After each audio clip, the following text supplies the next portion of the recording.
এরকম কোনো চিঠি অফিসিয়ালি আমরা পাইনি। আমাদের কাছে অফিসিয়ালি এরকম কোনো চিঠি কেউ পাঠায়নি। আপনাদের মাধ্যমে আমি এই চিঠির কথা জানতে পারছি। বিষয়টা হচ্ছে কি যে Sheikh Hasina has been convicted এবং তিনি অ্যাবসেন্সিয়া ট্রায়াল হয়েছে, তিনি এখন পর্যন্ত পলাতক আছেন আইন অনুযায়ী। তো তিনি বা তার পক্ষে কেউ যদি কোনো কথা বলতে হয়, প্রথম শর্ত হচ্ছে তাকে সারেন্ডার করতে হবে, অথবা তিনি গ্রেফতার হতে হবে, অথবা তাকে সারেন্ডার করতে হবে। তো তিনি একজন ফিউজিটিভের পক্ষে তিনি নিজে অথবা তার পক্ষে অন্য কেউ কোনো ধরনের কোনো ডিফেন্ড করার কোনো আইনগত সুযোগ নাই। এটা আমাদের ইন্টারন্যাশনাল ক্রাইমস ট্রাইব্যুনালেও নাই, প্রচলিত অন্য কোনো আইনেও নাই, রুম স্ট্যাটিউটেও নাই। তো অতএব আর যে চিঠিটা ওনারা কারা দিয়েছেন আমি জানি না, এই সংস্থার কি পরিচয় সেটাও আমি জানি না।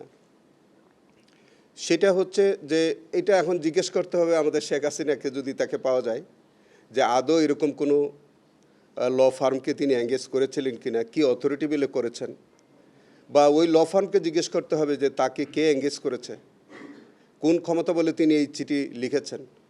তা আমার কাছে ওভারঅল যেটা মনে হয়েছে যে ওই যে হাসানুল হক ইনু সাহেবের যেমন একটা নিউজ আইটেম করবার জন্য যেমন অ্যাপ্লিকেশন দিয়েছে, ঠিক আজকে যে চিঠির কথা আপনি বলছেন এইগুলো আসলে নিউজ আইটেম করার জন্য এগুলি করা বলে আমার কাছে মনে হচ্ছে।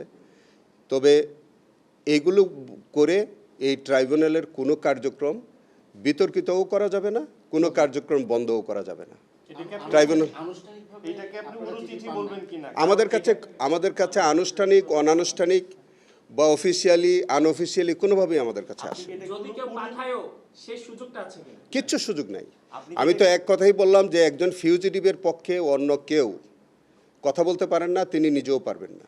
এটা মিডিয়াতে বলেন, হ্যাঁ, এটা যে ফর্মেই পাঠান না কেন, আর আমাদের এটা অনলাইন বা অফলাইন কোনোভাবে আমাদের কাছে আসে নাই। এটা তো আমরা কোনোটাই আমলেই নিচ্ছি না, আপনারা বললেন বলে আমি বললাম। আমার তো অফিসিয়ালি না কিচ্ছু আমার কাছে আসে নাই। না আসলে আমি আসলে এই সকল চিঠি সম্পর্কে আমি কোনো বক্তব্যই দিতে চাচ্ছি না। তবু যেহেতু আপনারা জিজ্ঞেস করলেন সেই কারণে এইটার সম্পর্কে আমি বললাম। অফিসিয়ালি যদি আসে তখন আইনগত যা ব্যবস্থা নেওয়ার সেটা আমরা নিব। যখনই আসে আমরা অফিসিয়ালি যদি পাই ব্যবস্থা নেব। ট্রাইব্যুনাল বলে নাই, আপনারা দেখবেন ইন্টারন্যাশনাল ক্রাইমস ট্রাইব্যুনাল একটা ভ্যাগ স্টেটমেন্ট, আবার লেখছে ডিয়ার আইসিটি।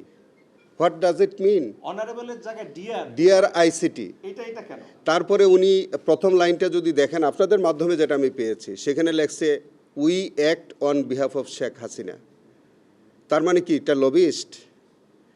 তাহলে দেখেন কত অডাসিটি।